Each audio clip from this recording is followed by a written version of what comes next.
కుక్కల అరుపులకు కుందేళ్లు భయపడతాయి, కానీ సింహాలు భయపడవు. నీ ఎదురుగా మాట్లాడే దమ్ములేని దద్దమ్మలే నీ వెనుక వారి ఇష్టానికి మాట్లాడుతారు. ఇలాంటి అరుపులను నువ్వు ఎప్పుడూ పట్టించుకోకు. జీవితం ఎప్పుడు నువ్వు ఎదురు చూస్తున్నట్లుగా మారదు, కానీ నువ్వు ఎదురు చూస్తున్న విధంగా మార్చుకోవచ్చు. అది కూడా నువ్వు ప్రయత్నిస్తేనే మాత్రమే సాధ్యం. అర్ధరహితమైన మాటల కన్నా అర్థవంతమైన నిశ్శబ్దం చాలా గొప్పది. దేవుడు మనకు ఒకటి దూరం చేస్తున్నాడు అంటే దాని అర్థం అంతకంటే గొప్పది ఇంకేదో మనకు అందించబోతున్నాడు అని.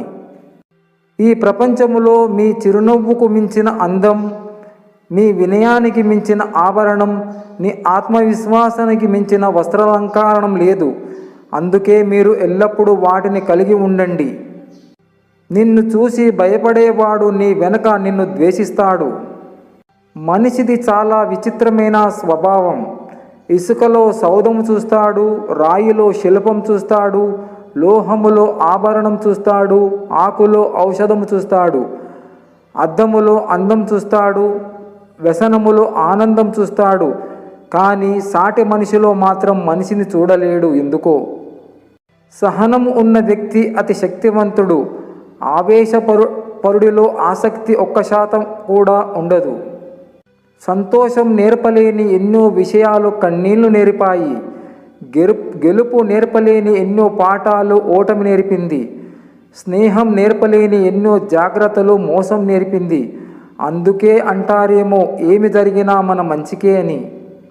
జీవితం అంటే మన కోసమే కాదు, మన అనుకునే వారి కోసం కూడా బతకడం. ప్రేమంటే డబ్బు, అందం కాదు. ప్రేమంటే ఒక నమ్మకం. ఐశ్వర్యం అంటే డబ్బు సంపాదించడం కాదు, ఇతరుల నుండి ప్రేమాభిమానాలను సంపాదించుకోవడం. సంతృప్తి అంటే నచ్చిన దానికోసం వెంటపడడం కాదు, ఉన్నదానితో ఆనందించడం. మనం చేసిన మంచిని మరుక్షణమే మర్చిపోవాలి. మనకు మంచి చేసిన మనిషిని మరణించే క్షణం వరకు గుర్తుంచుకోవాలి. నీతి, న్యాయం, ధర్మం, దానం, త్యాగం ఈ గుణాలున్నవారే నిజమైన ఆస్తిపరులు. అన్నిటికంటే పెద్ద తప్పు ఏంటంటే మన అంతరాత్మ వద్దు అని చెప్పిన పరిస్థితుల ప్రభావం వల్ల మనకు నచ్చని పనులు చేయటమే. నిజం అబద్ధంకు తేడా తెలుసా? నిజాలను నిర్భయంగా చెప్పినా నమ్మరు, అబద్ధాలను ఆలోచించి చెప్పితే నమ్ముతారు. జ్ఞానం అనేది సంపాదిస్తే వచ్చేది కాదు, మనలో ఉన్న అజ్ఞానాన్ని విడిచిపెడితే దానంతట అదే వస్తుంది. క్షమిస్తున్నారు కదా అని మంచి వాళ్ళని మళ్ళీ మళ్ళీ కష్టపెట్టకు. వాళ్ళు ఒక్క క్షణం మంచితనాన్ని మర్చిపోయారంటే వేరేలా మారడానికి నిమిషం కూడా పట్టదు. అప్పు చేస్తే జాగ్రత్త అవసరం, తప్పు చేస్తే సరిదిద్దుకోవటం అవసరం. లేకుంటే రెండు నిన్ను ముంచేస్తాయి. తండ్రి ఎప్పుడు తన కొడుకుని తిడుతూ పెంచుతాడు. ఎందుకో తెలుసా? ఆయన తర్వాత కుటుంబ బాధ్యతలు మోసేది తన కొడుకే కనుక. కూతురిని ఎప్పుడు ప్రేమతో పెంచుతాడు. ఎందుకంటే అత్తవారింట్లో ప్రేమను పంచేది కోడలే కాబట్టి. జీవితం ఓ నాటకం. నటించడం రానప్పుడు ఇతర నాటకాలను చూస్తూ ఉండాల్సి వస్తుంది. నీకు అందని దానికోసం ఆశపడకు, నీకు నచ్చని దానికోసం కష్టపడకు. నీకై కష్టపడే వారినంటే తల్లిదండ్రులను మర్చిపోకు. నిన్ను ఇష్టపడే వారిని వదులుకోకు. సమాధికి స్నానమెందుకు? రాయికి రాచమర్యాదలెందుకు? మనిషి విలువ మరణిస్తేనే గాని తెలవదా? లేక అప్పుడు కానీ అర్థం కాదా? కష్టపడి పనిచేసి సంపాదించిన తన సొంత సంపాదనతో జీవించే వారికి మాత్రమే నిజంగా కష్టం విలువ, సంపాదన విలువ, సమయం విలువ తెలుస్తుంది. మన దగ్గర ఉన్న డబ్బులు చెడు పనులకు వాడితే ఉద్రిక్తత పెరుగుతుంది. అదే మంచి పనులకు వాడితే మన విలువ పెరుగుతుంది.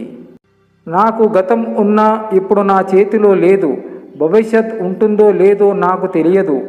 ఈ క్షణం నాది, ఈ రోజు నాది. అవసరంగా ఎవ్వరి గురించి ఆలోచించి, అనవసరంగా ఎవ్వరి గురించి ఆలోచించి విలువైన సమయాన్ని పోగొట్టుకునేంత పెద్ద మనసు నాకు లేదు.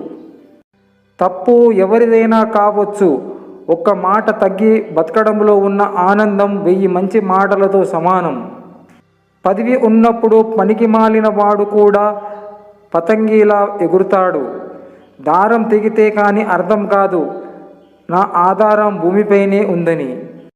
కొందరు నన్ను మట్టిలోకి తొక్కడానికి చాలా ప్రయత్నం చేశారు, చివరకు తొక్కేశారు కూడా. కానీ వాళ్ళకి నా గురించి పూర్తిగా తెలియదు ఏమో, నేను మొలకెత్తే విత్తనమని. ఇంట్లో అందంగా ఉన్న భార్యని పొగడటం చేత కాదు, కానీ ఫేస్బుక్లో లేడీస్కి సూపర్ వా అదర్స్ అని కామెంట్ చేస్తారు ఈ కాలపు భర్తలు. కంచంలో అన్నం పెట్టిన తర్వాత ఇల్లాలు భర్తకి కంచంలో వడ్డించాక మాట్లాడకూడదు. మాట్లాడవలసి వస్తే ఏమి వడ్డించను అని మాత్రమే అడగాలి. కంచంలో అన్నం పెట్టాక భర్త లేదా పిల్లలు తింటున్నప్పుడు కంటెమ్మటి నీళ్లు పెట్టుకోవటం, సాధించే మాటలు మాట్లాడటం, కోపగించుకోవటం, అరవటం వంటి చేస్తే అది ఆ కుటుంబానికి శుభం కాదు. భోజనకాలే హరినామస్మరణి అంతే. మాట్లాడే సమయం భోజన సమయం కాదు. మాట్లాడవలసి వస్తే భర్తతో రాత్రిపూట, పిల్లలతో సాయంత్రం పూట, పని వాళ్ళతో పగటిపూట, బంధువులతో మధ్యాహ్నం సమయం మాట్లాడితే సరైన రీతిలో పనులు జరుగుతాయి. దీపం మీద కోపం వస్తే చీకటయ్యేది నీకే. ఆకలి మీద కోపం వస్తే కడుపు మాడేది నీకే. ఇష్టమైన వారి మీద కోపం వస్తే ఒంటరి అయ్యేది నువ్వే. మనకంటే ముందు ఎంతోమంది బలవంతులు, ధనవంతులు పుట్టారు, బ్రతికారు, చనిపోయారు. ఇక్కడ వారి ధనం బలం ఏదీ తోడు రాలేదు. వారు చేసుకున్న కర్మలు తప్ప. రేపు మన పరిస్థితులు కూడా ఇంతే. బాధలను ఓర్చుకుంటూ, బాధ్యతలను నెరవేర్చుతూ, బయటకి ఎప్పుడూ నవ్వుతూ బతికే మనిషి ఒక గొప్ప జీవన నటుడు. అతనే మధ్యతరగతి మనిషి. ఎదుట వ్యక్తి మనసు అర్థము చేసుకోలేనప్పుడు, వారి మనోభావాలను గుర్తించలేనప్పుడు ఎంత సంపాదించినా, ఎన్ని ఉన్నత పదవులు పొందినా మనిషిగా మాత్రం ఎదగనట్లే. మధ్యతరగతి కుటుంబాలలో లైఫ్ అసలు బోర్ కొట్టదు. ఎందుకంటే ఎప్పుడు ఏదో ఒక సమస్యలతో జీవితం సగం ముగుస్తుంది. గొర్రె కసాయివాడిని నమ్ముతుందో లేదో తెలియదు, కానీ మనిషి మాత్రం మాయమాటలు చెప్పేవాడినే నమ్ముతాడు. కోపం, అలగటం, గొడవ ఎక్కడ ఉంటుందో అక్కడే నిజమైన ప్రేమ ఉంటుంది. కానీ కొంతమందికి ఇది అర్థం కాదు. ఎవరో వస్తారు, ఏదో చేస్తారు, ఇవన్నీ వట్టి మాటలు మాత్రం మిత్రమా. నీకోసం ఎవరు రారు, ఏది చెయ్యరు. నీకోసం నువ్వు అనుకున్నది నువ్వు చెయ్యి. అది ప్రయత్నమైనా, పోరాటమైనా. ఒంటరిగా కూర్చొని నీతో నువ్వు హాయిగా మాట్లాడుకో. నటించే మనుషులతో కలిసి ఉండటం కంటే అది 100 రెట్లు మంచిది. ఆపదలు వచ్చినప్పుడు అన్ని దారులు మూసుకుపోయినట్టే అనిపిస్తుంది. కానీ ధైర్యంగా నిలబడి ఆలోచిస్తే మన కొరకు ఏదో ఒక దారి తెరిచి ఉంటుంది. అసంభవం అని ఎవరో చెప్పిన దాన్ని మరెవరో ఎప్పుడు చేస్తూనే ఉంటారు. మనం చేయాల్సిన కృషి చేయకుండా కాలాన్ని, అదృష్టాన్ని నమ్ముకోవడం సరైనది కాదు. జీవితంలో నువ్వు ఏమి సాధించావు అని అడిగితే 1 కోటి రూపాయలు సాధించాను అని వాడికన్నా, కన్నతల్లి కన్నీరు కార్చకుండా చూసుకున్నాను అనేవాడు గొప్ప ధనవంతుడు. లేని వాటి కోసం ప్రాకులాడుతూ ఉన్న వాటిని వృధా చేయకండి. మూర్ఖులు 3 రకాలు. కోల్పోయేదాకా తాము ఏం కోల్పోయామో తెలియని వారు, కోల్పోయాక కూడా ఏం కోల్పోయామో తెలియని వారు, అసలు కోల్పోవడం అంటే ఏంటో కూడా తెలియనివారు. ఒక యంత్రం చెడిపోవటం మొదలైందంటే దాని నుండి అనవసరపు శబ్దాలు వస్తాయి. అలాగే ఒక మనిషికి పతనం మొదలైతే అతని నోటి నుంచి అహంకారంతో కూడిన తప్పుడు మాటలు వస్తాయి. ఒక మంచి ఆలోచన కనీసం 10 చెడు ఆలోచనని అయినా మంచి వైపుకు మళ్ళిస్తుంది. కానీ ఒక చెడు ఆలోచన మాత్రం 1000 మంది ఆలోచనని కలుషితం చేస్తుంది.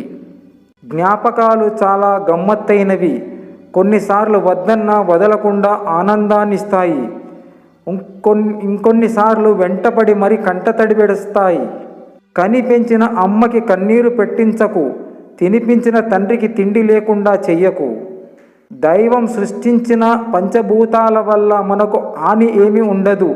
కానీ మానవుడు సృష్టించిన ఆరోభూతం డబ్బు ఏమైనా చేస్తుంది. జాగ్రత్త సుమా. నీ మత సంస్థ, నీ కుల సంఘం, నువ్వు నమ్ముకున్న పార్టీ ఏది నిన్ను ఆదుకోదు. నిన్ను వాడుకుంటాయి, నీతో ఆడుకుంటాయి. కారణం, ఇవేమీ స్వార్థరహిత క్షేత్రాలు కావు, రాజకీయ మందిరాలు. అందుచేత నిన్ను నువ్వు నమ్ముకో, నీ ప్రతిభను పెంచుకో. స్వయం ప్రతిభ సూర్యుడి లాంటిది, దాన్ని ఎవరు అడ్డుకోలేరు. మన ఎదురుగానే మాట్లాడేవాడు స్నేహితుడు, నలుగురిలో విమర్శించేవాడు శత్రువు, మనము లేనప్పుడు మాట్లాడేవాడు ద్రోహి, సహాయం చేసేవాడు మిత్రుడు, మంచి మాటలు చెప్పేవాడు గురువు, నీతిగా బ్రతికేవాడు మనిషి. అన్నీ బాగున్నప్పుడు కలిసి ఉండటం గొప్ప కాదు. అనుకోని కష్టాలు ఎదురైనప్పుడు తోడు నీడగా నిలబడడమే అసలైన గొప్పతనం.